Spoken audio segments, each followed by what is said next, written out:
Petrai, turi 5 eurų paskolint? Neturiu aš 50 eurų. Iš kur aš turėsiu? Jau matau pizdėlinį. Aš iki šiandien ėjau į darbą. Tai iš kur aš to 50 eurų turėsiu paskolinti? Tai klausyk, einam dirbt. Nesveika.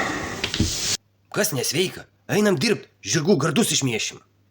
Kur kaip nesveika, ir tada.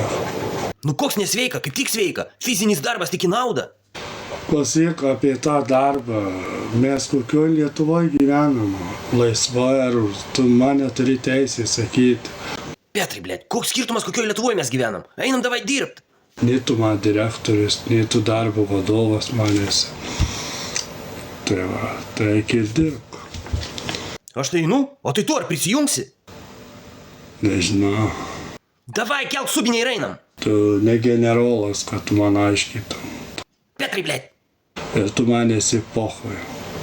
Tai va. Kažkoks tu šiandien susidrožęs atrodai.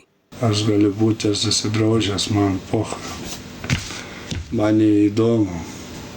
Taip išeina, kad su tavim jokių reikalų negalima turėti. O kaip suprasti jokių reikalų? Taip ir suprast, kad toks nekonkretus mergom nepatiksi. Aš patiksiu, kam norėsiu, tam ir patiksiu. Tai va. Tai man tas pats, žinai. Klausyk, tu ne arklys, kad be darbo būtum gražus ir visom patiktum. Tu tai jaučiu taip smirdė, kad tu baisiau negu mėšlo krūvas smirdė, negu jie.